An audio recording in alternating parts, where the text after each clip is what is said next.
Tengo el agrado y el honor de presentarle el profesor Ben Campbell. Su campo de interés son ecología política, la conservación y un interés más reciente, podemos decir, sobre transición energética y sustentabilidad y cómo los proyectos de energía pueden incluir también participación local. Ben también es director del Magíster Interdisciplinario de la Universidad de Durham de Sustentabilidad, Cultura y Desarrollo, y es parte de un nuevo magíster bastante novedoso, Energía y Sociedad, del cual seguramente va a mencionar un poco durante su charla. Muchas gracias. Gracias.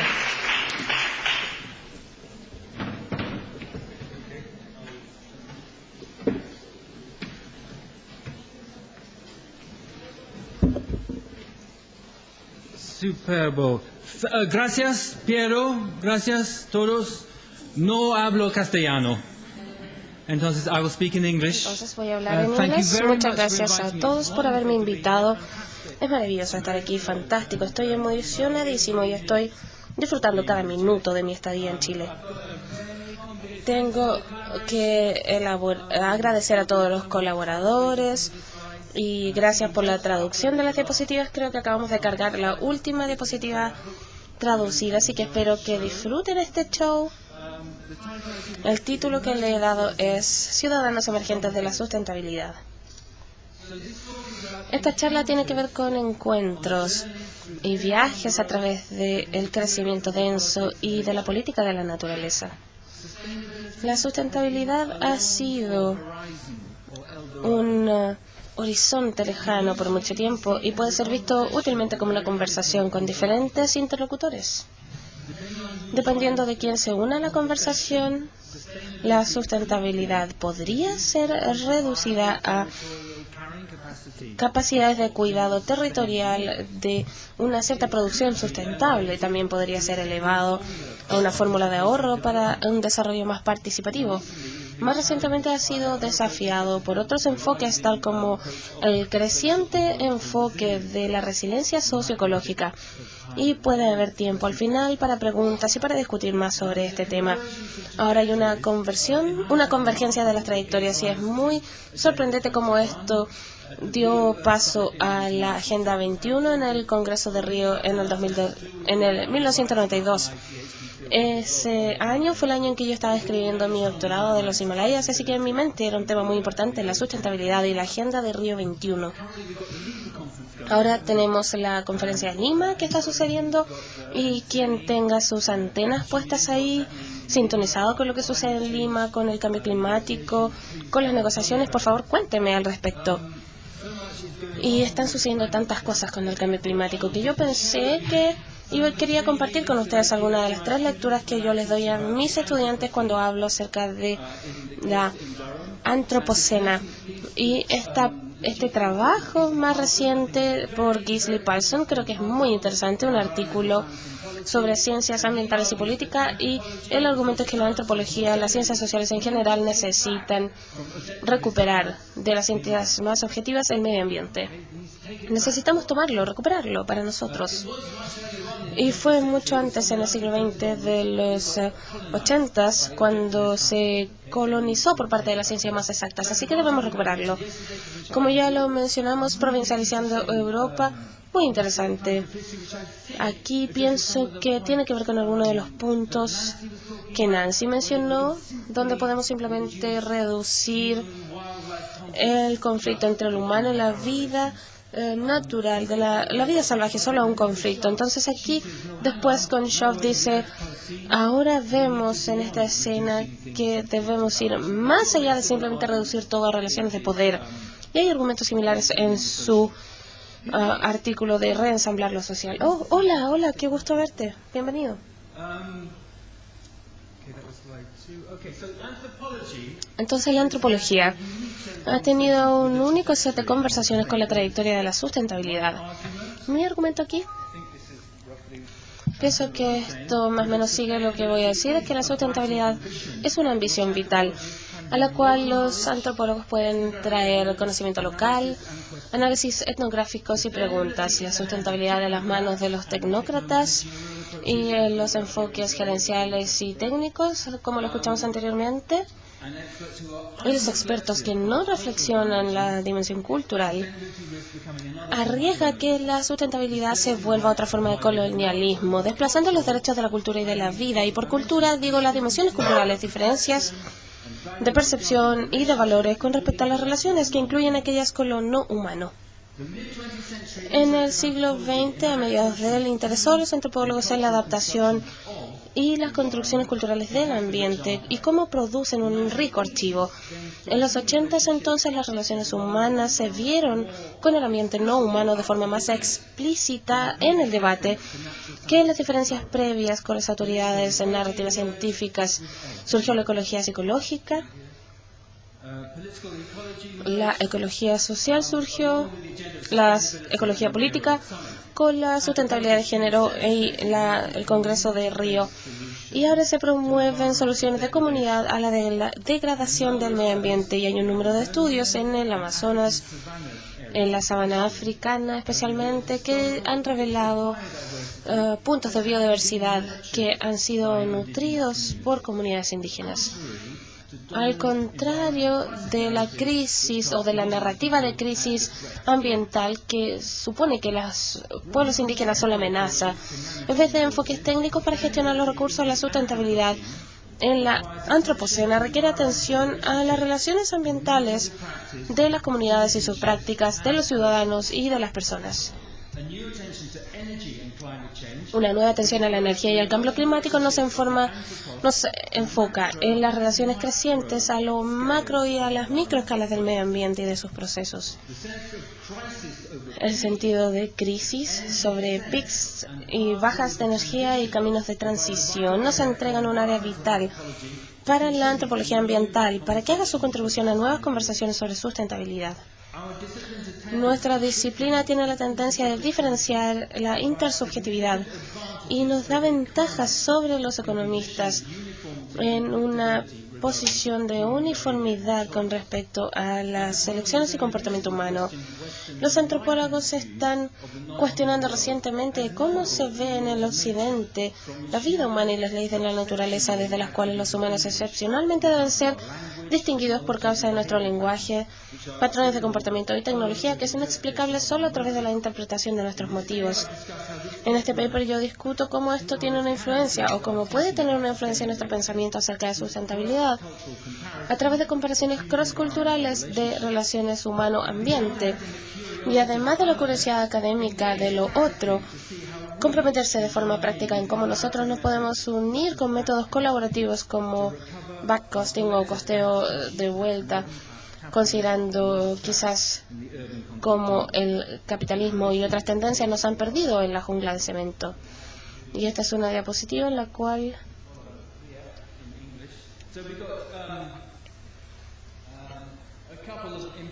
y tenemos un par aquí de intervenciones importantes, porque Milton y su libro Ambientalismo y Teoría Cultural, que tiene que ver con diferentes formas de imaginar y pensar en la naturaleza que está allá afuera, el ambiente no humano que está allá afuera. Diferentes formas de pensarlo, no la perspectiva moderna, que lo vería todo como un recurso que está allá afuera, que debe ser gestionado. Entonces ella utiliza un rango de investigación etnográfica comparativa para mostrar, por ejemplo, como muchas comunidades en África, pienso, y hay un ejemplo muy fuerte del trabajo en Sierra León y cómo habla acerca de... Es una locura decirle a los locales que ellos deben proteger el bosque cuando ellos ven el bosque como una protección para ellos. La agencia es del otro sentido y si no lo hacemos nosotros estamos utilizando el enfoque equivocado al traducir la sustentabilidad de ser un enfoque gerencial moderno para afuera, que de hecho es algo, siendo que de hecho es algo que viene desde afuera hacia nosotros, que nos nutre, que nos protege. Aquí se ha traducido, pero yo lo voy a leer.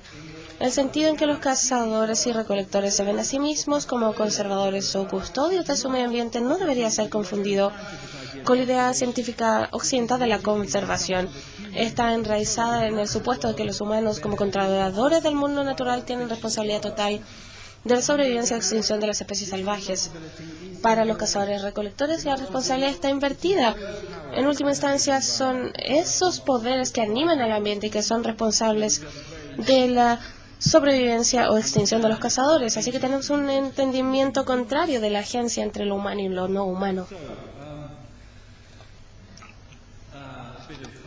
Entonces, un poquito de comentarios personales. Mi propia curva de aprendizaje en sustentabilidad.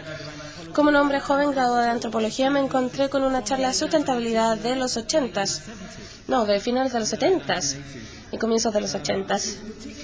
Y era particularmente con la crítica de la agricultura industrial, que ponía poca atención a la erosión del suelo. Y en el área donde yo vivo, yo fui testigo de cómo sucedía esto cuando las condiciones de sequedad significaban que el viento traía el polvo y que afectaba a los granjeros de esa época.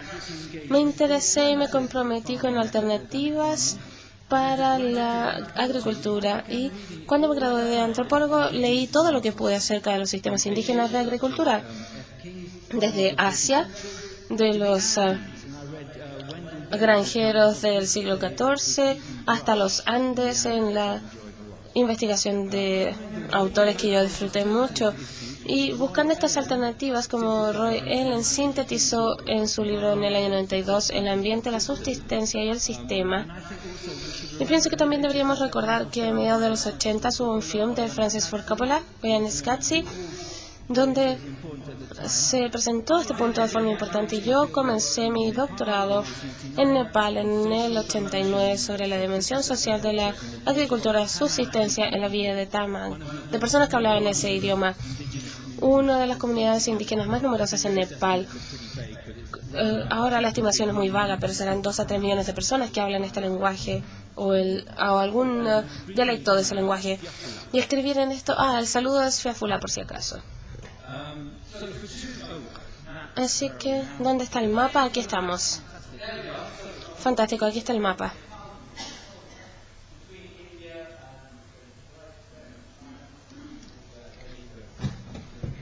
Aquí estabas localizando Nepal. Así que por 2 razones yo trabajé con grupos de hombres y mujeres que estaban preparando los campos para ser plantados.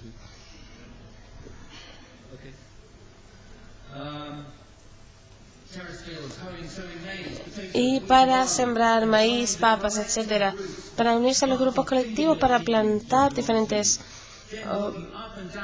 materiales durante los monzones. Entonces, también viendo qué sucedía antes de cosechar, la rotación de los grupos de trabajo y las fiestas, etcétera, se parecía mucho a los procesos en Perú y diferentes tribus que yo encontré en una visita quizá a Perú en el año 82.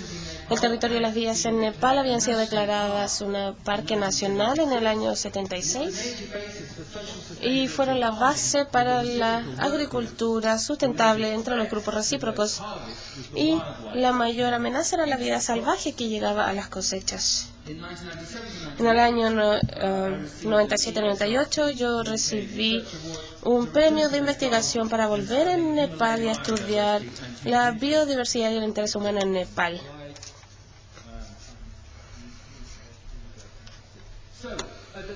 Entonces, en ese momento, había un gran debate en los Himalayas sobre academia, política, todo se enfocaba en la percepción de la crisis, la erosión del suelo, la deforestación, los deslices de tierra, y todo estaba envuelto en esta teoría de la degradación del ambiente de los Himalayas, como DHED en inglés. Había voces que no estaban de acuerdo, pero había solo un discurso de explicación para esta degradación, y entre esto estaba Thompson, Warsborn y Hinckley, incertidumbre a escala del Himalayas. Y todo esto fue aumentado por otros estudios que decían no se puede simplemente explicar la degradación medioambiental en el Himalaya debido a la misma fuente, el mismo proceso en toda la región del Himalayas. Eso o que supuestamente hay demasiadas personas ignorantes teniendo demasiados niños y la Tierra estaba siendo muy subdividida y el ecosistema frágil estaba sufriendo mucha presión. Esa era una explicación muy simplista. Entonces, ¿cuál fue la contribución antropológica para pensar de forma diferente sobre esto?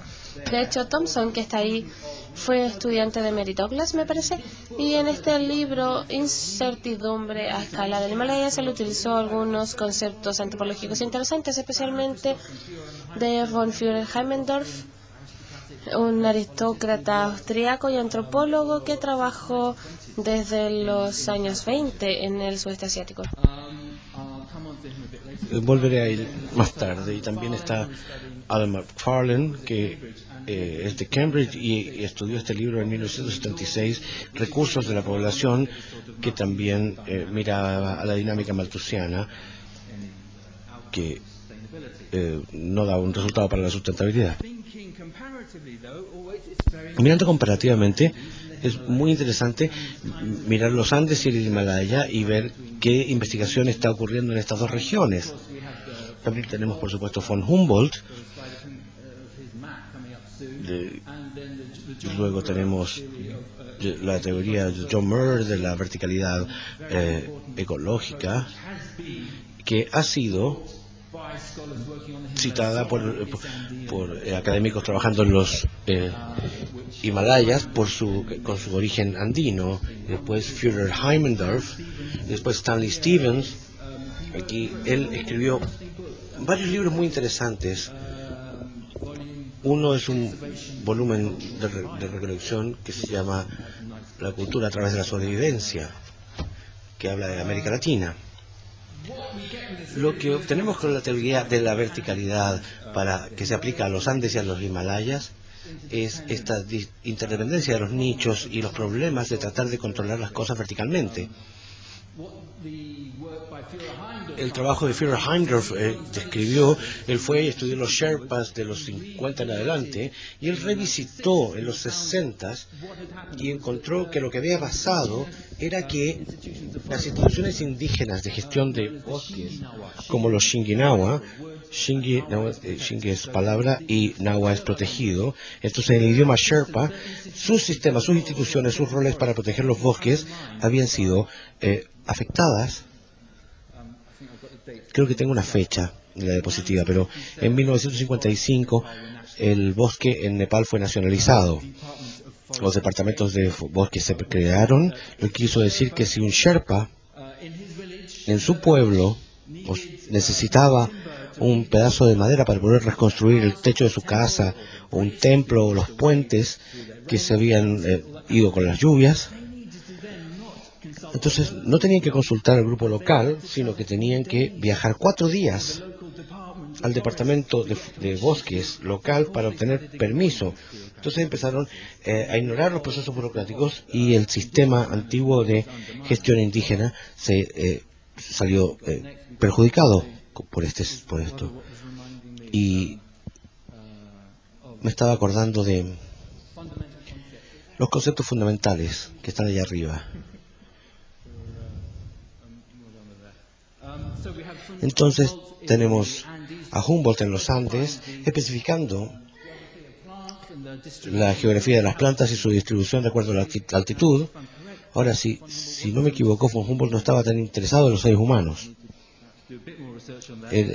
Hace falta un poquito más de investigación en eso, pero en los Himalayas tenemos a Hooker, Joseph Stelton Hooker, quien fue un botánico muy importante, con mucha influencia, persuadiendo a la presencia colonial para que formara el departamento de bosques en 1870, igual que cuando se crearon los departamentos de parques y bosques en Estados Unidos. Entonces los parques nacionales y los bosques se crearon más o menos en la misma época,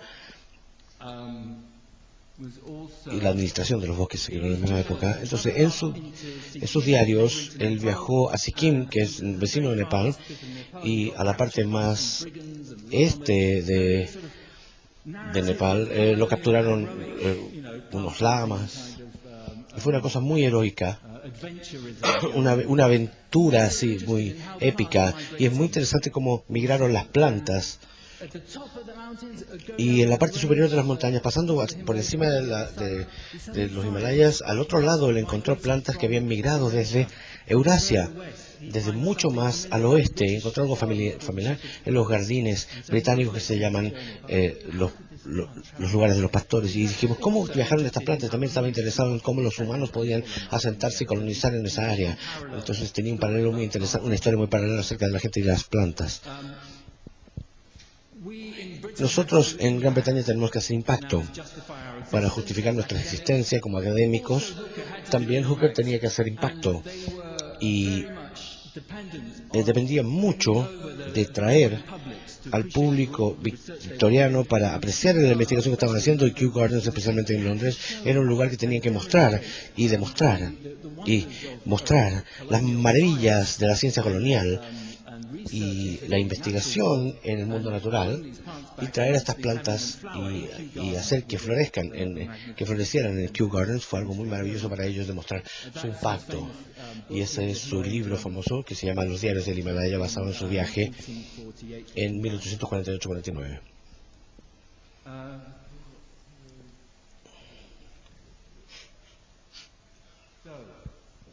Entonces, cuando yo estaba pensando en mi retorno a Nepal para hacer este trabajo RCC en la interés humano y la biodiversidad en Himalaya, me llamó la atención qué tipo de antropología puede mostrar, porque había una división, había unos estudios muy antiguos basados en la etnia y el budismo y el sincretismo y el chamanismo y la peregrinación. Entonces, y los yeti. Voy a volver al yeti más tarde.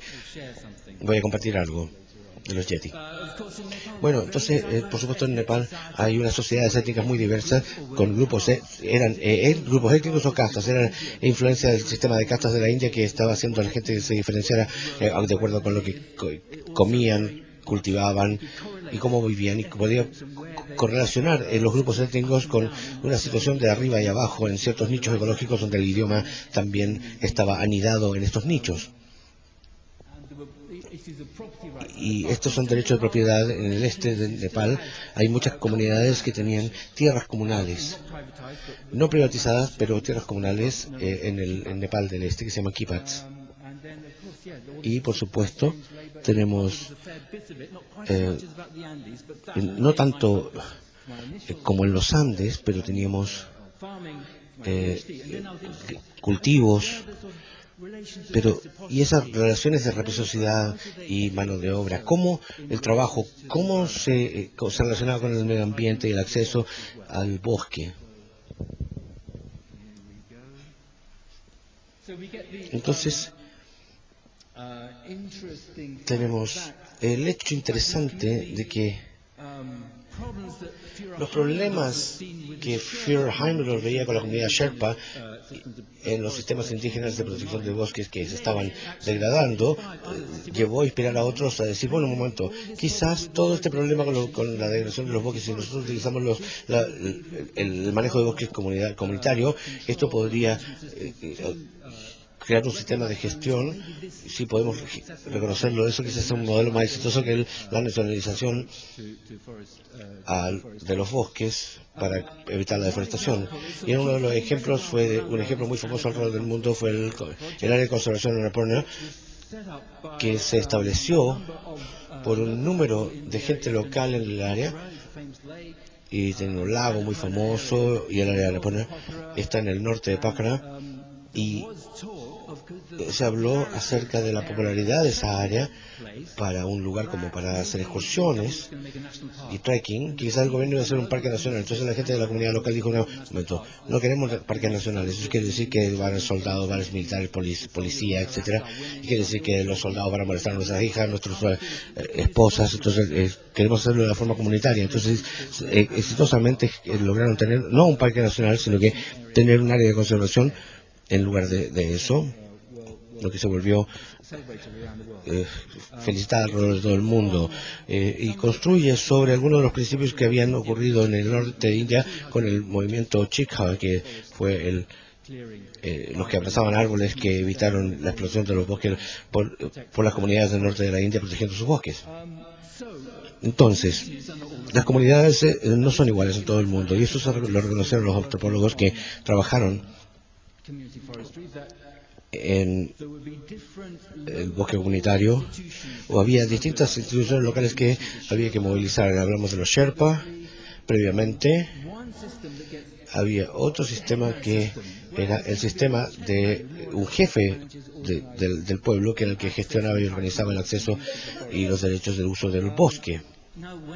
Ahora, cuando yo pregunté a la gente del pueblo Taiman que estaban organizando esto, ellos me dijeron que de hecho el jefe coordinaba algunos de los movimientos de personas y ganado por el bosque y a través de los campos, pero que si no tuvieran comida en la casa, ellos podían tomar cosas del bosque, podían tomar madera, ir a venderla para proveer comida para ellos, y el jefe no diría nada.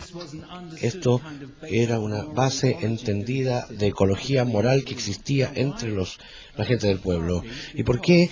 Esto es en parte porque el jefe también requeriría de la gente del pueblo que se pasaran tiempo trabajando en sus campos, haciendo su trabajo. Él tenía que trabajar para el gobierno para reparar las cosas, llevar cargas, siendo portadores de un pueblo a otro. Y eso era parte de ese acuerdo de hacer trabajo para el jefe del pueblo. Entonces, cuando ellos tenían hambre, podían ir al bosque y sacar lo que era de valor, llevarlo al mercado y tener comida para comer para sí. Estos son temas de controles de recursos y equidad social, pero más allá de ese tipo de relación, estamos hablando de la personería ambiental que llega al cuadro, y aquí es donde me interesé en el trabajo de Descola, y Descola en su libro Más allá de la naturaleza y la cultura está mirando distintas cosmologías. Ahora, Descola es brillante al reconocer lo que él llama naturalismo moderno occidental. Él ve que hay un mundo allí afuera que nosotros gestionamos, y dentro de lo que nosotros llamamos la cosmología del naturalismo occidental, y estaba mirando a gran cantidad de relaciones con distintos tipos de no humanos. En mi libro, les voy a mostrar una diapositiva de mi libro más tarde, con el libro Viviendo entre Juniper y Palm, y que son los animales que se comportan mal, a los animales salvajes que vienen de los parques nacionales protegidos, normalmente en la noche, los jabalíes salvajes, los puercoespines, los osos, que vienen de las áreas de bosque de los parques nacionales, y en la noche normalmente se comen la comida de la gente de los pueblos, se comen las papas y todo este tipo de cosas. Así que los animales se comportan mal. La gente del pueblo no fueron capaces de controlar este número de animales, y estaba prohibido cazarlos por los parques nacionales, y se les ponía en la cárcel. También entonces tenían relaciones muy interesantes con los animales domésticos. Así que, por lo tanto, por ejemplo, tengo otro capítulo que se llama Ameando a su búfalo de agua más que a su madre. Esto fue una cita textual de un hombre que le estaba tratando de explicar a su cuñado que él estaba abandonando a su madre en su casa, y que él pasaba tratando de mantener sus búfalos felices para que le dieran leche, lo que él llevaba al mercado y él vendía y obtenía dinero. Entonces no estaba prestando suficiente atención a su propia madre. Entonces, también estamos mirando otros tipos de relación con los no humanos, que incluyen el concepto de ecología pensante, algo que va más allá del trabajo. Y después, volviendo a Descola, a la tipología de Descola, él tiene nuestra cosmología moderna del naturalismo, y donde quizás todos conocemos el trabajo que él está usando de Amazonia, de los viveros de Castro y el perspectivismo animalista. Y Descola tiene esta otra categoría que llama analogismo, donde él pone a todo el resto del mundo, a todas las cosas premodernas y de agricultura, tales como estados agrícolas del sudeste asiático, que tienen el concepto del mandala, esta especie de serie anidada de espacios donde la puridad está al centro, y la puridad del reino, del rey divino, los templos, etcétera. Y esto se basa en este centro urbano purificado, este lugar sagrado, donde más sale usted, va entrando al terreno de más allá y hay más jungla, más impuro, es más primitivo al alejarse del centro. Y este es uno de los modelos que Tesco estaba trabajando, y digo, bueno, ¿y qué se puede aplicar acá? ¿Es el paisaje mandala que estamos mirando o es más el tipo de viveros de Castro del perspectivismo amazónico? Y estoy recibiendo distintas informaciones que aparecen. Aquí, por ejemplo, está el chamán, la luna llena, el chamán que habla tamán, y él es el lord del lugar, es la luna llena, y este es un shipta vegetariano. Hay distintos tipos de dietas territoriales. Este vegetariano, por otras, hay que cortarle el cuello a una oveja y dejar la carne. Así que estos son los reales propietarios de la tierra, estos son los soberanos, y cada luna llena tiene que ir y hacer este tipo de ofrendas, y hay que seguir renovando la relación con estos soberanos no humanos.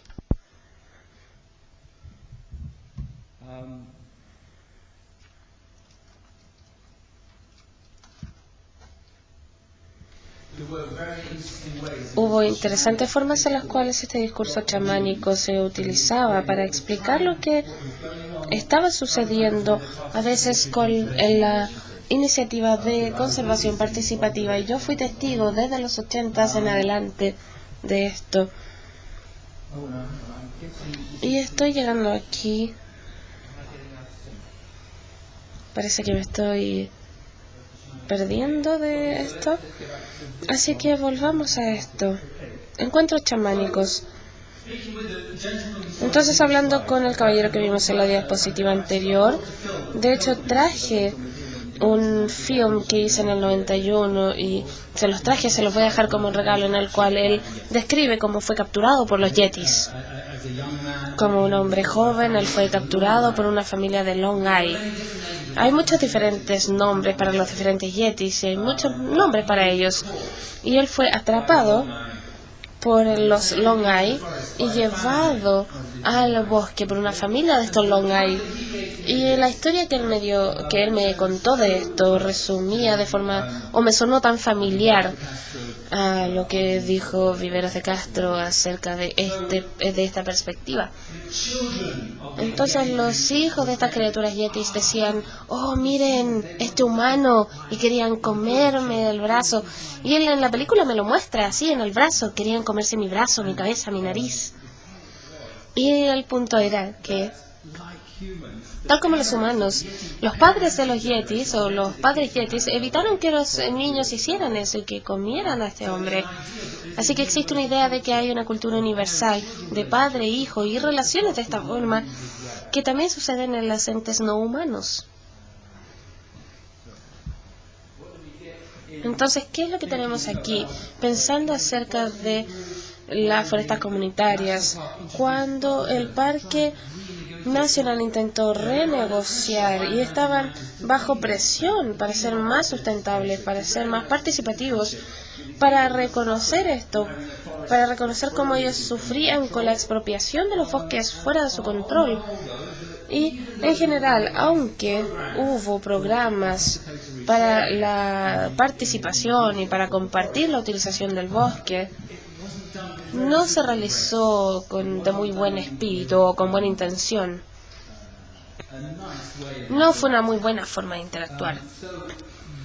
Entonces, uno de los comentarios que yo oí acerca de una reunión entre las autoridades del bosque y los comités de los pueblos que tenían que cuidar los bosques fue que las personas de los pueblos estaban recibiendo migajas, poquitos fondos por parte del Parque Nacional, tal como una persona cuando hace un sacrificio tira a los espíritus maliciosos pedacitos de carne para mantener a los espíritus ahí tranquilos para que no causen ningún daño.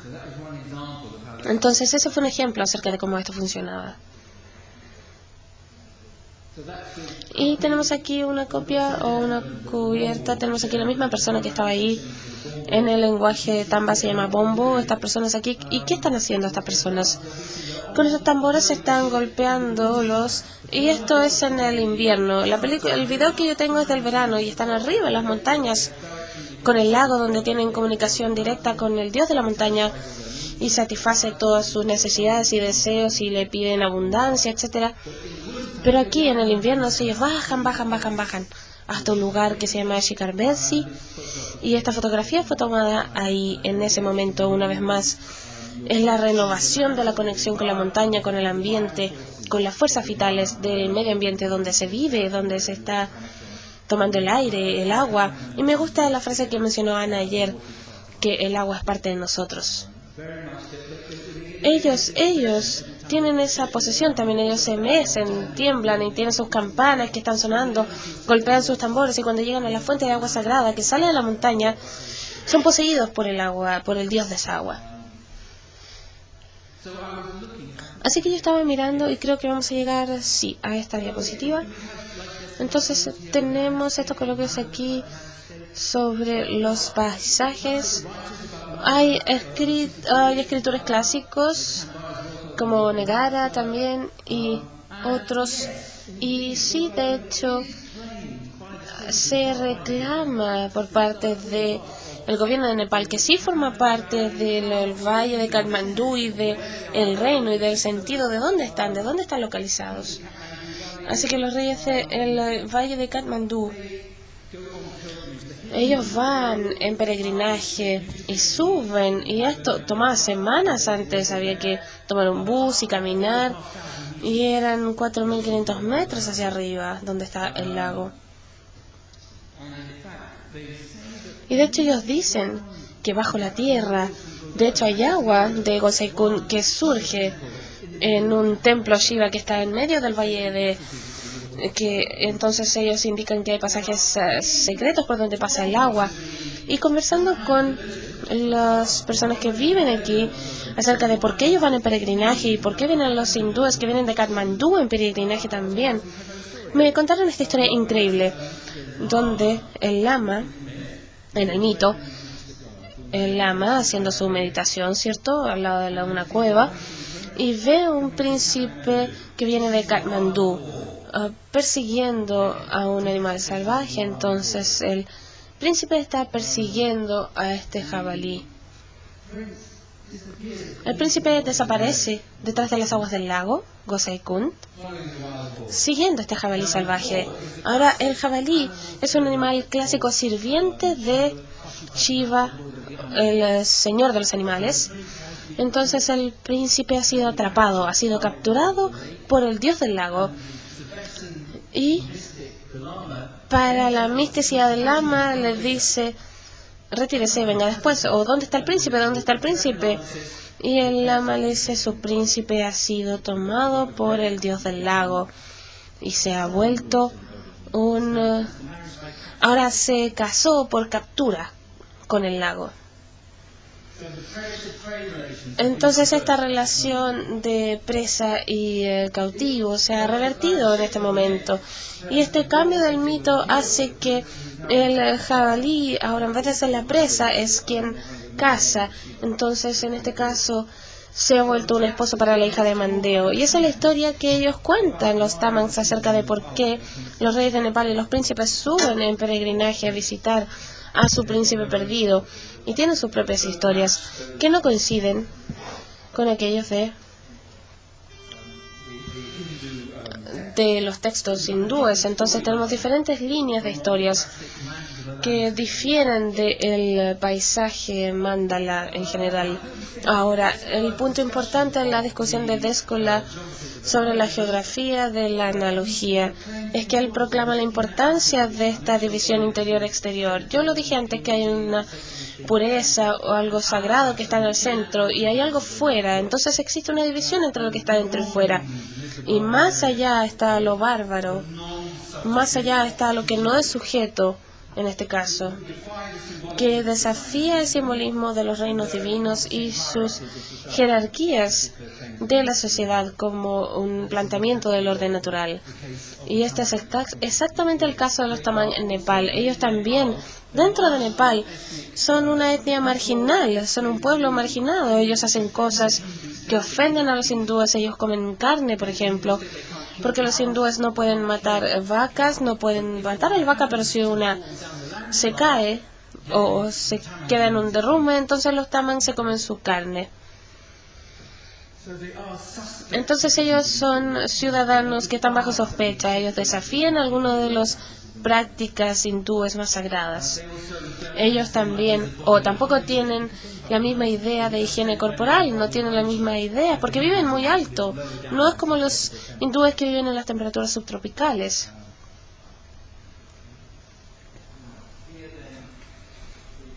Aquí tenemos una imagen que yo adapté de Google y puse mi propia localización de GPS. Pueden ver ahí arriba donde comienza el color blanco. En las montañas tenemos Khosai Khun a 4.390 metros. Es ahí donde las personas llegan para comunicarse directamente con el dios de la montaña. La pendiente, de hecho, en el norte está hacia allá, hacia su izquierda, ¿ok? Ese sería el norte. Lo he presentado de esta forma para que puedan ver la idea de esta verticalidad. Aquí tenemos una imagen clásica de la diosa Shiva, que todos los hindúes adoran. Y pueden ver en su mano derecha tiene un tridente. El tridente, entonces la historia en los textos hindúes dicen que Shiva bebió el veneno del océano y su garganta se quemaba. Y después para pelear contra, o para superar esta sed, subió a las montañas y con su tridente golpeó la montaña y ahí salió el agua, de la cual ella sació su sed. Entonces el tridente en el lenguaje Nepal o de India es Trisul, que es el nombre del río que fluye desde el lago de Khosai Khun. Entonces, de hecho es como una caja de la geografía sagrada de Mandala que se utiliza. Aquí una vez más tenemos el grupo de los peregrinos de la villa hasta la montaña para comunicarse con el dios de la montaña. Y ellos declaran, los chamanes declaran su linaje ancestral e intentan decir sí, reunir o pedir el bienestar para todos los peregrinos, y todos con el tambor como instrumento reciben las bendiciones de los chamanes y así se comunican con los dioses y con las personas que viven en las villas.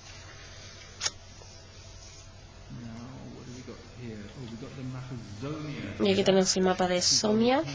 Creo que volveré a esto después. Aquí tenemos una cita de Déscola que está en el libro, pero esa fue mi traducción, así que si el inglés salió ahí, así que tengo que verificar la traducción en este caso, pero él hizo esta declaración que la antropología enfrenta un gran reto: desaparecer en una forma reducida de humanismo o cambiar y repensar su dominio y sus herramientas para incluir en su objetivo mucho más que solo antropos, sino que toda la colectividad de existencias relacionadas a el humano en el presente con la función de su entorno en la cosmología del occidente. Entonces, ¿cómo vamos a lidiar con esto? Mi forma de pensar más allá de esto es que, ok, vimos Déscola que tenía esta noción de que lo bárbaro está allá afuera, que vive más allá de los límites del estado de Mandala, y de hecho después llegamos al 2009 con James Scott y su libro El arte de no ser gobernados.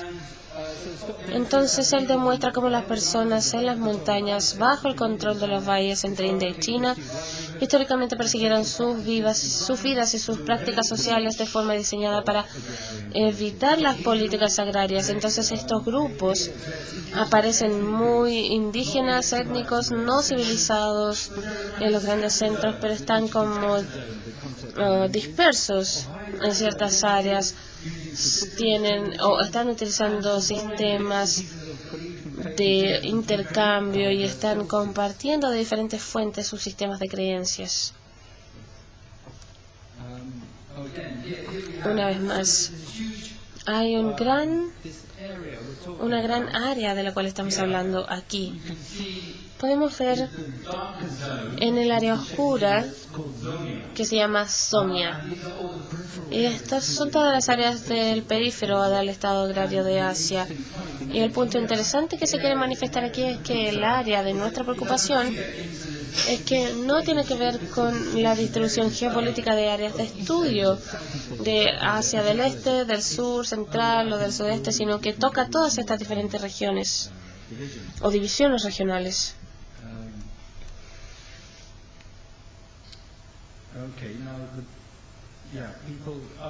Ahora las personas aquí en esta área,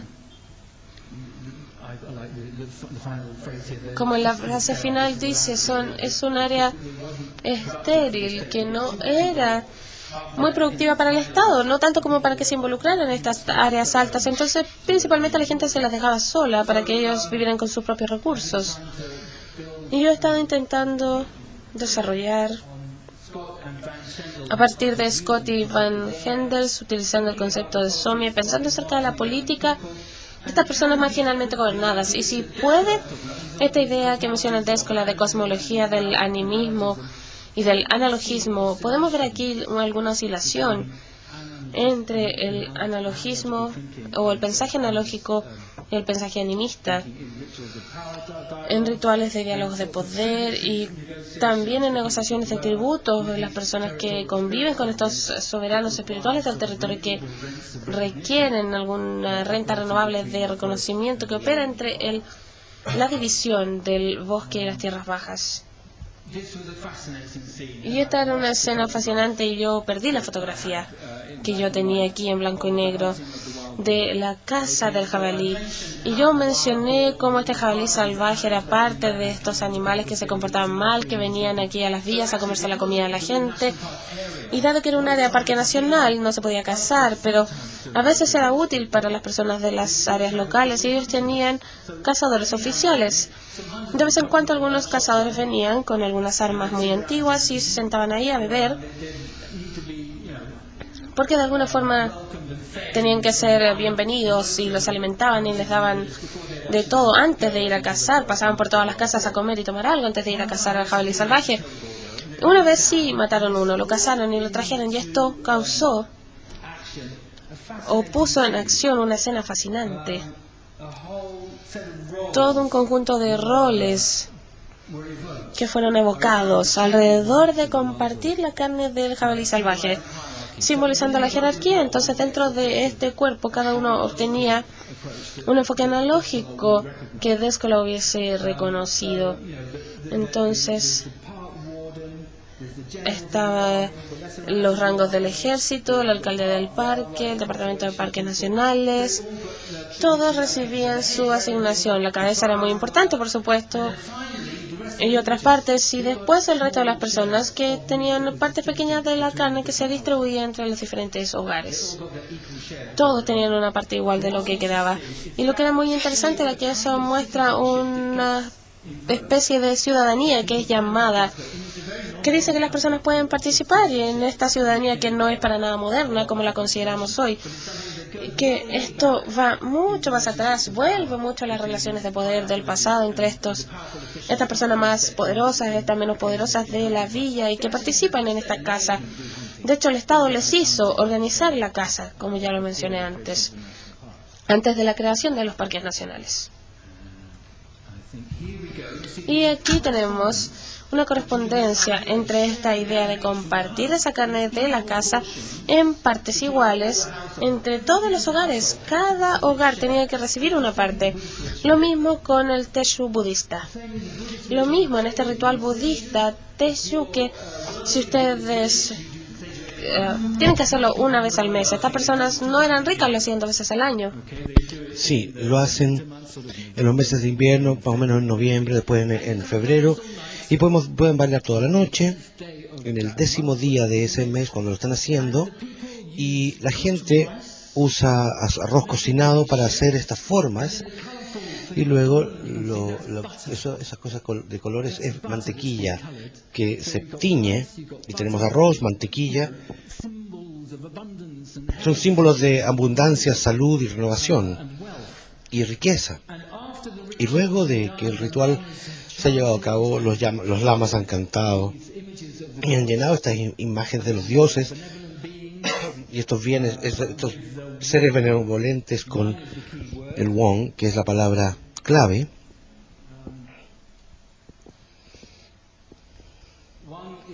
Won es una sensación de poder. Entonces, una vez más, Luego que el ritual ha terminado, el won, el poder que se está invirtiendo, que está dando a estos dormos, se reparten en todos los hogares, y cada hogar tiene que recibir su parte de este ritual budista. Es interesante la movilización de este concepto de que cada casa debe recibir su parte de las bendiciones del ritual budista, y cada casa tiene que recibir su parte de la carne cuando se casa. Así tenemos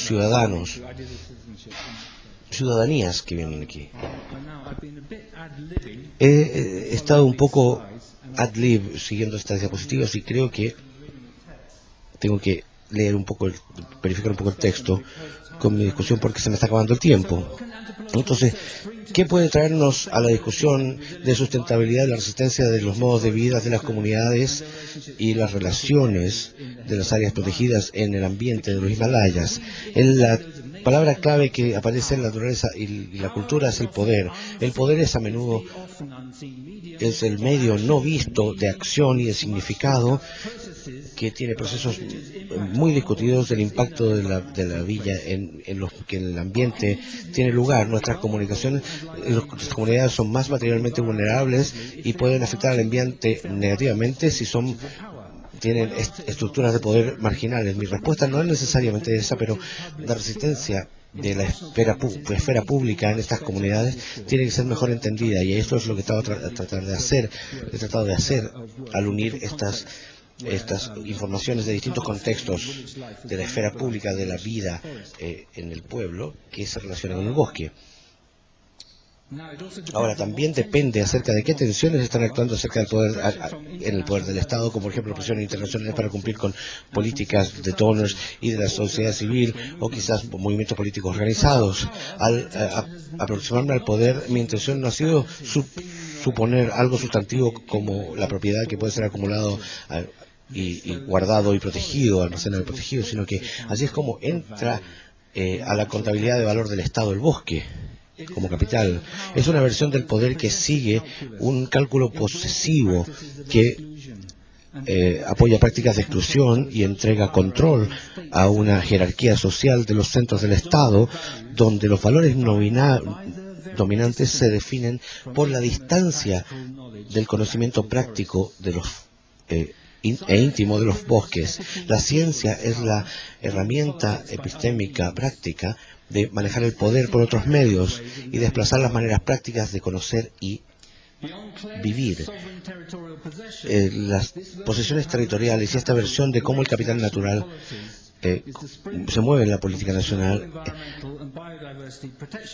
es como se construyen los programas de protección ambiental a nivel mundial, y es lo que apoya a los ciudadanos preocupados por el medio ambiente y la ecología. Tenemos hay otras cosas que reveló la interacción entre los seres humanos y el ambiente. Es una relación distribuida y corporal, es orgánica, y hablando del tema clave de cómo se forma la vida, incluyendo los humanos, y encaran los desafíos de vivir entre relaciones de poder con otros tipos de seres.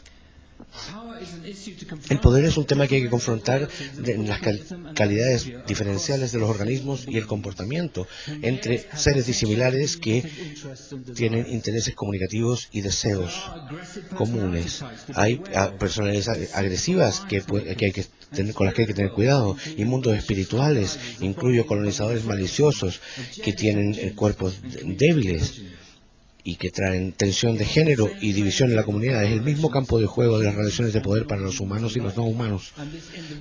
Y esto en la mitología tan rica podemos encontrar esto, humanos y no humanos, siempre relacionándose y reaccionando a las relaciones de poder.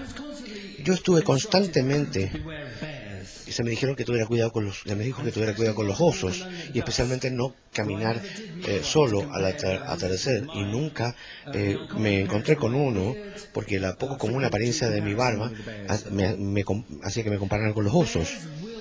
Los osos van a dominar a las personas, y la única posición segura es acurrucarse como un bebé y esperar que ellos le consideren a uno un ser que no los amenaza, simplemente dejándolo con algunos rajuños de advertencia en la espalda. Lo último que tiene que hacer es tratar de correr. No van a tener éxito. En contraste total, los niños se les enseña que si ven gente del gobierno que se acerca, no debieran acercarse a ellos, pero correr tan rápido como sea posible. Su habilidad y el conocimiento del terreno les va a dar una ventaja. Las intenciones de la gente del Estado, Saka Kimi, son categóricamente de temer.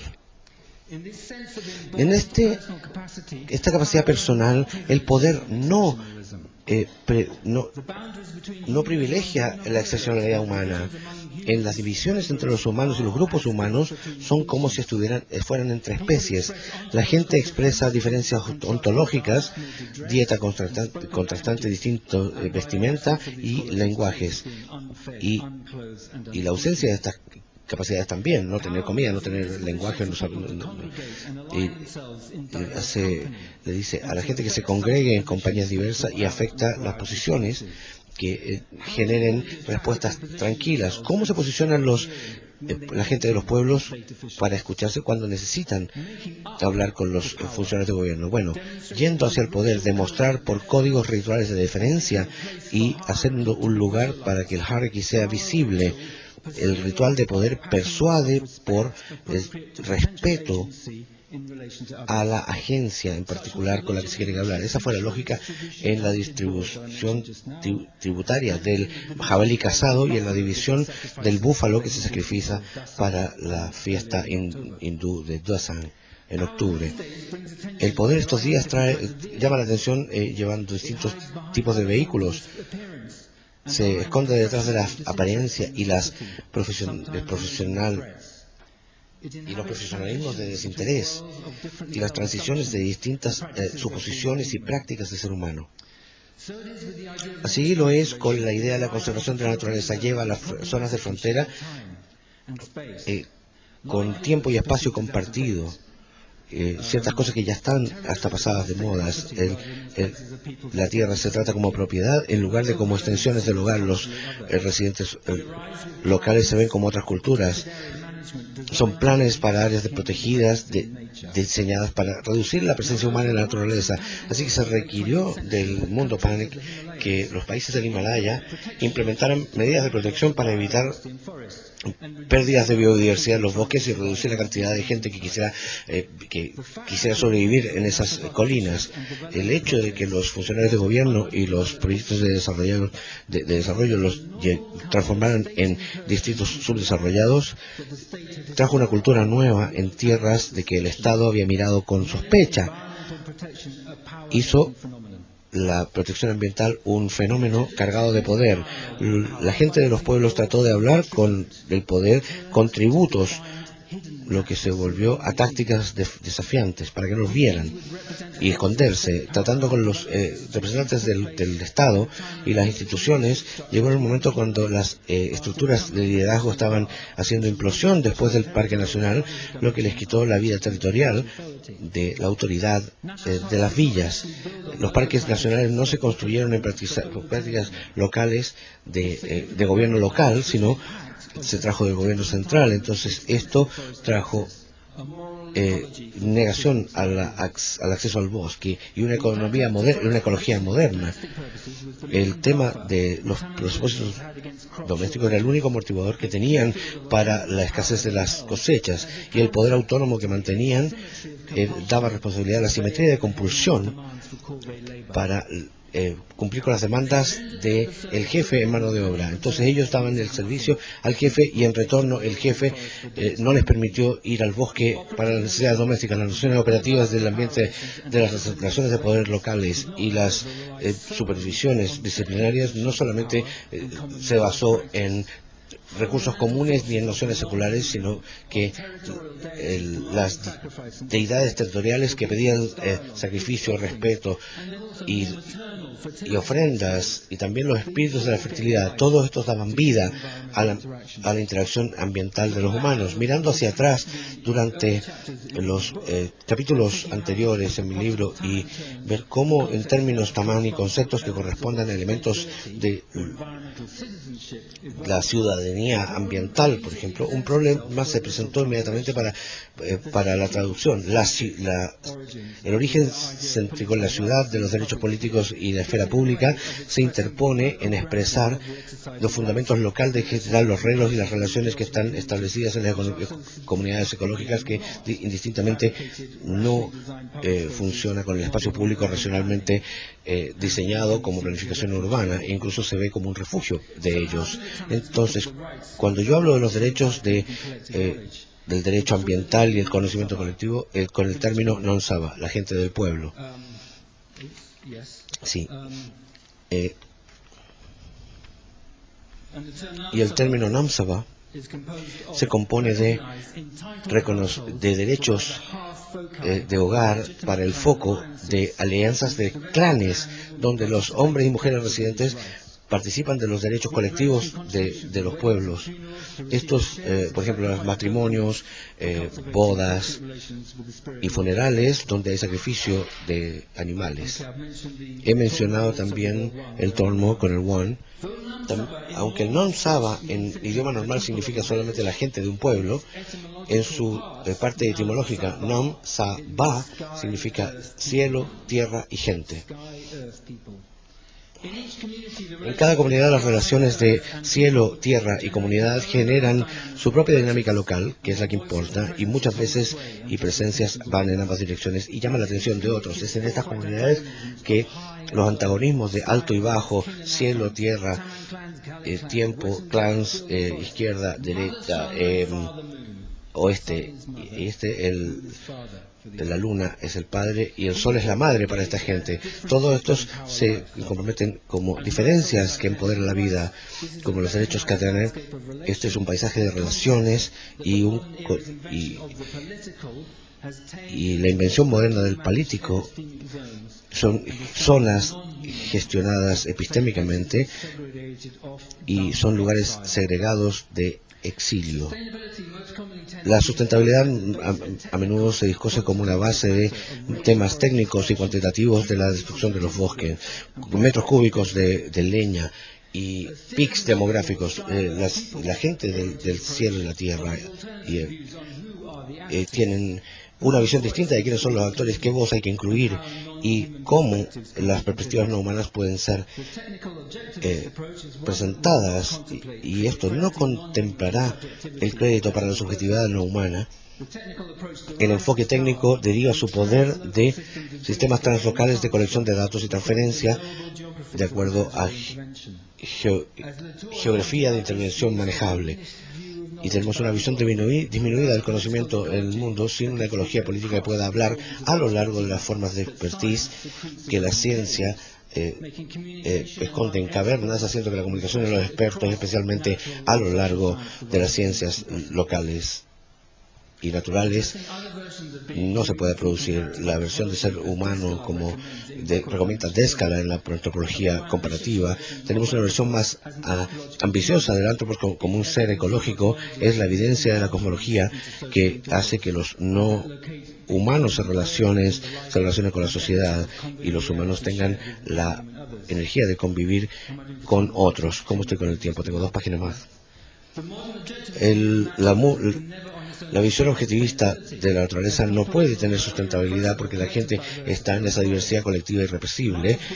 Se ha aprendido mucho de esta diversidad en Nepal con la experiencia de los programas de bosque comunitario y las zonas amortiguadoras, aunque hay poca cultura teorizando en la interacción ambiental humana sustentable. En la casta neoliberal de la sustentabilidad, los interesados parecen haber compartido genéricamente los intereses humanos de los recursos, y tenemos comités de grupos usuarios de bosques de los 90 que dependían de su éxito en la sustitución del producto del bosque por efectivo. Durante la guerra civil, la gente del pueblo, que fue de 1996 al 2006 en Nepal, la economía de Nepal, la mayoría de la fuerza de trabajo se fue buscando efectivo. El enfoque para la sustentabilidad basada en la sustitución de producto del bosque y para consumo doméstico por commodities comprados con efectivo ha dependido de la posibilidad de la migración laboral, sin que esta gente también vaya y encuentre trabajos en Malasia o Arabia Saudita, Dubái, Kuwait, en todos estos lugares, este sistema de parques nacionales no podría sobrevivir, los conflictos serían mucho más intensos y la lucha habría sido mucho más destructiva. Bien.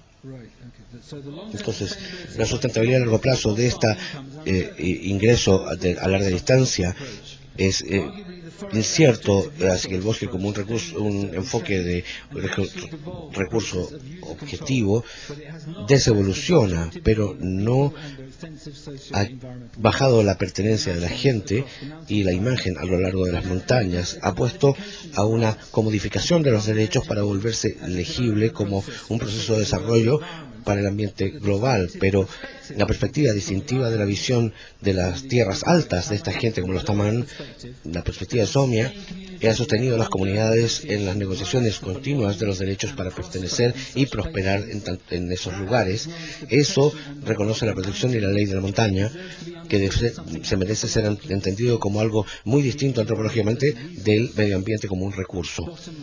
Al fin, bancarizar la biodiversidad como un enfoque para volver a la característica de los conocimientos indígenas ambiental como el tamán requiere entender no solamente los compromisos complejos de las actividades de sustentabilidad donde la gente ha cultivado, cazado, recolectado y se ha tomado provisiones de muchas maneras. También hay que escuchar la manera en que tal conocimiento hace posible una forma de vida en que las relaciones tejen la tela del valor social permanente. Venimos de distintos criterios y percepciones de bienestar de aquellos de los grupos sociales que manejan los sistemas de los estados.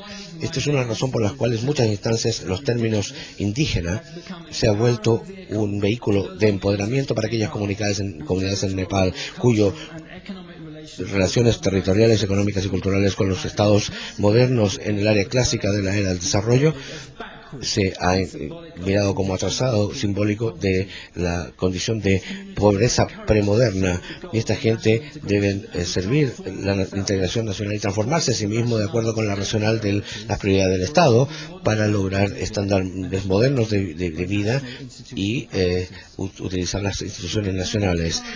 Ahora, la moneda actual de los indígenas en Nepal, que emerge a través del despertar de las nacionalidades en los 90 y la experiencia de la gente de la guerra de la gente, es la falla de los modelos estatales previos para el desarrollo, para comunicar con un cuerpo de ciudadanos que ellos también podrían pertenecer al mismo proyecto de progreso nacional. Este mensaje no ha llegado allá y muchas veces los líderes del tamán me dicen, cuando usted nos molesten los del gobierno, tiene que decirles, nosotros también somos nepalíes, porque no está claro que eso es lo que son para los representantes del Estado que llegan a este distrito. La noción moderna del medio ambiente que tiene que ser protegido está directamente implicada en su historia, habiendo llegado por una interrupción de las conexiones y conocimiento entre la gente y sus relaciones ecológicas, como se describe en mi papel de mi trabajo de la ecología moderna, y así como hablamos de la región andina, la noción de indigeneidad implica maneras de pensar distintas acerca del cambio cultural y del cambio de las políticas y la esfera pública. Las relaciones de poder en los términos indígenas no solamente son dominados por la racionalidad política de la iluminación de su ciudadanos, la inclusión de entidades no humanas y seres de la tierra como participantes éticos en la deliberación de temas y en temas de preocupación, provee el medio de invocar la responsabilidad colectiva y las nociones de la gente, como el contexto de la política ambiental. Como el contexto de política ambiental, los cambios en la protección de biodiversidad para mitigar los efectos del cambio climático, la reducción de las emisiones de CO2 de la deforestación, los temas de la gobernanza y de esos bosques no pueden ser simplemente asumidos por los estados.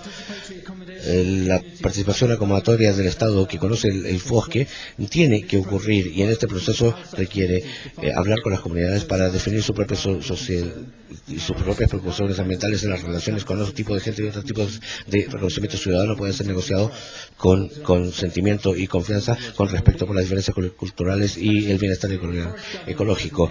La participación en las esferas ecológicas no pueden ser, sin deliberación, no pueden ser gestionados por procesos democráticos, porque se ha visto duda acerca del concepto de la zona amortiguadora y la visión de la post-insurgencia. La zona de amortiguación podría ser una institución que podría ser ocupada. Es algo importante que encontré en los años recientes, que la gente se ha comprometido más con las zonas amortiguadoras y ha cambiado la forma de adopción. Yo creo que realmente necesito cerrarlo, ¿sí? Así que realmente voy a tomar eso como una clave, porque solamente me faltan un par de páginas, de la forma de avanzar en la forma en que yo veo estas comunidades renegociando sus derechos con el Estado, con el gobierno, con el país. Es fascinante porque la presión del cambio climático, del discurso del cambio climático, es mucho más para buscar carbono en el bosque como una reserva de carbono. Y los países pobres como Nepal debieran recibir dinero de los países ricos que pueden continuar contaminando la atmósfera y hacer cap and trade de emisiones de carbono y todo ese tipo de cosas. El dinero podría llegar a las comunidades pobres en Nepal. Y lo que está ocurriendo es que el Banco Mundial, las Naciones Unidas, etcétera, están sugiriendo que nuevos tipos de tecnologías renovables, energía de baja emisión de carbono, pueden ser encontradas para empoderar el desarrollo en comunidades como las de las que les estoy hablando. Bajo sus propias iniciativas, continuando las experiencias de la forestación de las comunidades, volviendo a los grupos de uso de electricidad para crear, por ejemplo, microplantas de generación o instalaciones de ese tipo. En mi última investigación en Nepal, solo para finalizar con esta diapositiva, tiene que ver con no tomar, por ejemplo, combustible de la madera de los bosques, sino para capacitar lo que ellos hacen, que es el queso de yak. Queso hecho de la leche de las vacas que se cruzan con los yaks. Hay un animal híbrido que produce 3 litros de leche al día. Pero esta fábrica de queso de yak, antes del Parque Nacional, utilizaba la madera para utilizar el combustible. Pero quizás el enfoque, o me preguntan a mí, ¿qué puedo hacer para ayudarles? Porque ellos están recibiendo más y más presión del Parque Nacional para dejar de utilizar la madera. Entonces yo conozco gente en mi universidad que trabaja con energía, quizás puedo hablar con ellos y 3 años después, con un poquito de ayuda, un poquito de dinero, hay que hacer un proyecto piloto para utilizar biogás y no más madera. Si utilizamos el guano de los animales, podemos utilizarlo y volver a estas zonas ecológicas o nichos ecológicos donde aquí a 3200, donde está la fábrica de queso, los microbios que hacen el biogás quieren estar en una temperatura de 25 grados. Aquí hay 10, 12 grados. Por lo tanto, está el tema del nicho psicológico y hemos diseñado un híbrido, un sistema híbrido de energía renovable para tomar agua tibia, calentada de forma termopasiva para mejorar o aumentar la temperatura de donde está la biomasa, donde está el guano de la vaca, para poder hacerlo. Y hace 3 semanas yo recibí esta imagen de la construcción que está llevándose a cabo en la fábrica de quesos. Aquí tenemos el pilar que va a llevar el agua caliente para calentar todo el sistema y aquí está la finalización de este sistema. Muy hermoso el trabajo, todo con mano de obra local, y aquí tenemos el domo finalizado del generador de biogás. Esta es una prueba, es un experimento para traer algo de mejor participación ciudadana con nueva tecnología para recuperar algo de la autoridad del Parque Nacional o algo que la autoridad del Parque Nacional ha utilizado para llevar el poder de vuelta a su propia vista o visión de la biodiversidad, de proteger la naturaleza contra la intervención humana. Y aquí tenemos un ejemplo de cómo, promoviendo nuevas innovaciones en energías renovables, se puede reconfigurar la posibilidad de las personas para negociar con el Estado por el acceso en el bosque. Y me voy a detener en este punto. Gracias.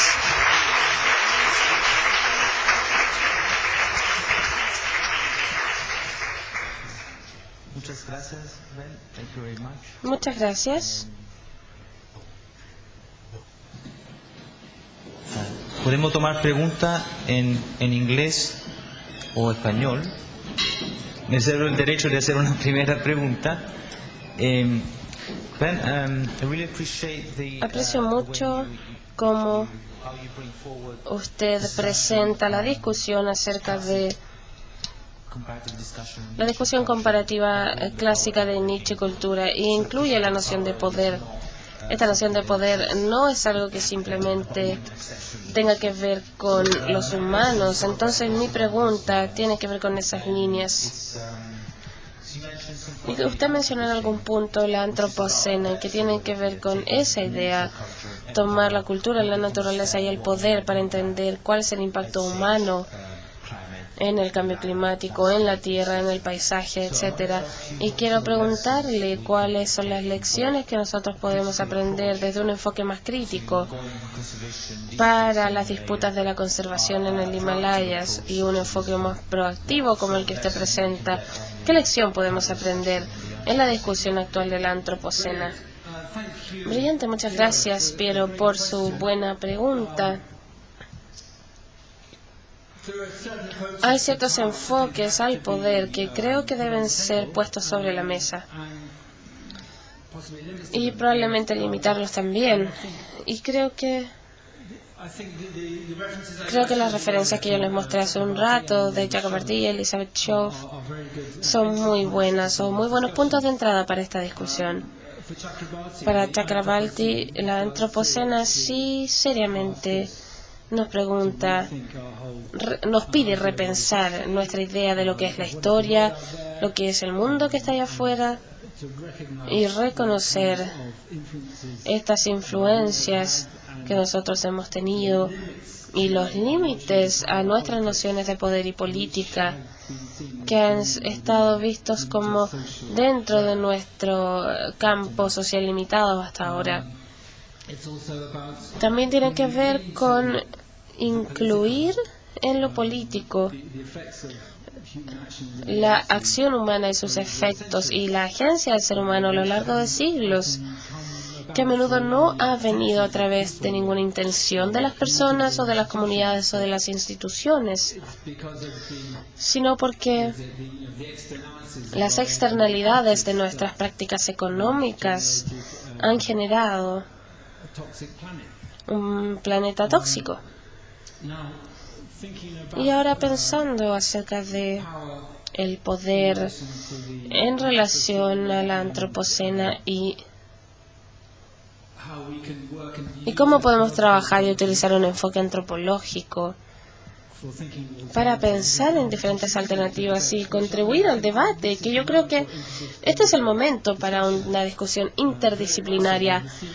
Creo que al parecer, incluso en instituciones que son dominadas por economistas por tanto tiempo, ahora hay una mayor abertura para una discusión más interdisciplinaria en el momento que con mi trabajo con el Instituto de Energía he participado en esto cada vez más porque he estado trabajando con una red que se llama la Red de Desarrollo para la Baja Emisión de Carbono, y en el Reino Unido intentamos unir no solo las disciplinas en la academia, sino también las ONGs, los departamentos del gobierno que están interesados, los negocios.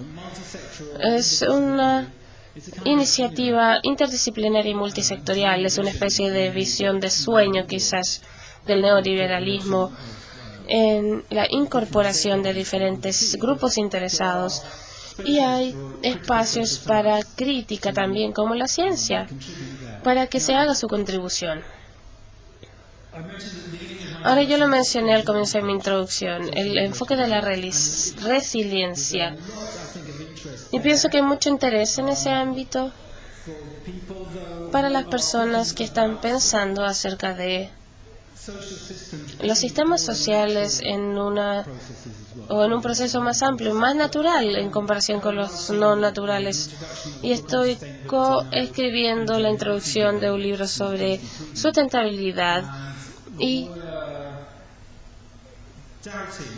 La idea era la aplicación tan fácil de estas ideas de la resiliencia del mundo natural al mundo social y político.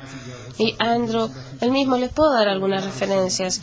Ya ha publicado algunas buenas críticas acerca de cómo estas teorías de la resiliencia no consideran de forma adecuada la intencionalidad política en sus deliberaciones. Y hay un video maravilloso, se los recomiendo, está en YouTube, que presenta un debate también en Suecia entre Alf Bock, representando la ecología política, y un teórico de la resiliencia en Canadá que se llama Gary, no me recuerdo el apellido, pero hay un debate maravilloso entre ambos. Para el teórico de la resiliencia, que básicamente quiere decir, sí, con todo el conocimiento que tenemos de las ciencias naturales, de la ecología, de las fases del crecimiento y la tendencia de los sistemas ecológicos hacia moverse en ciclos, básicamente, de crecimiento y disipación y crecimiento nuevamente, cómo esto puede ser valioso para nosotros y para que pensemos acerca de la planificación para proyectos de desarrollo que pueden ser resilientes, en el sentido de que cuando hay un shock, cambio climático, sequía, inundación, vientos terribles, ¿qué tipo de sistemas de vida, qué tipo de comunidades o en instituciones pueden ser resilientes, pueden pelear o recuperarse de este shock? Ese es un enfoque que está generando ejemplos interesantes, pero pierde el contexto más global de las inequidades de poder. Y este es un punto que también se trata en el trabajo de él de forma muy elocuente. Debemos tener en el marco el panorama global y las tecnomasas que cambian de manera desigual en la economía global. Hola, gracias por su interesante presentación. No estoy seguro si usted mencionó algo acerca de esto o si yo no lo escuché, pero me pregunto cómo en este caso usted vio el tema de la propiedad de la tierra. Por supuesto que esta es una situación específica y estoy pensando acerca de Isla de Pascua en particular, donde 40% de la isla es un parque nacional y hay una demanda creciente por tierras. Y la situación acerca de cómo compartir esa tierra, esa propiedad de la tierra, se está volviendo cada vez más complicada de resolver. Y me pregunto la pregunta sería, ¿cómo esto se ve en este caso? Muy buena pregunta. Y lo discutí, creo, en un paper llamado Descontento de la naturaleza en Nepal, que se relaciona mucho con las villas y cuando se acercaba la gente de los parques nacionales y se involucraron en la zona, el proyecto de la zona amortiguadora, lo que les permitió a los pueblos un acceso más legítimo al bosque y utilizar ciertas áreas para subsistencia legítima. La gente de los pueblos dijo, bueno, nos están ofreciendo los títulos de esta tierra y si no, ¿qué estamos haciendo al respecto? Si usted es serio de permitirnos una zona amortiguadora, denos los títulos de propiedad, porque era su tierra antes del 76. Y técnicamente, por supuesto, había varias sistemas feudales de propiedad de la tierra en Nepal. Se les daba terreno a los militares, a los oficiales de gobierno, y se les daban áreas del campo como parte de su título, de su cargo, que luego podían, que después, por ejemplo, podían cobrar impuestos. Había gran cantidad de formas premodernas de propiedad de la tierra, pero de facto, en la realidad, era el territorio de la gente de los pueblos para hacer lo que quisieran, bajo la supervisión del jefe. Y bueno, la cosa es que el Estado pasaría por ahí. El Estado era una presencia arbitraria, lo que ocasionalmente aparecía, y habrían, de hecho, la fábrica de queso de Jack que les mencioné, antes de que eso estuviera, era del Estado, que el Estado enviaba sus animales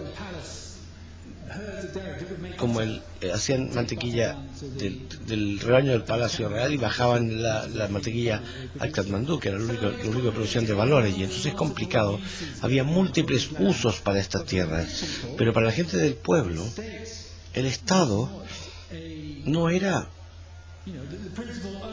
el propietario principal. Que ellos veían era los dioses, y ellos trataban a los dioses de las montañas, del pueblo, y estos eran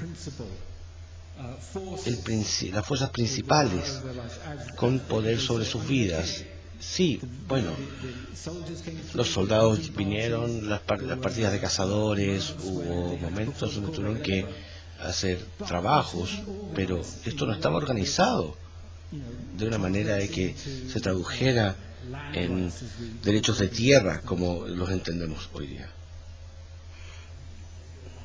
Muchas gracias.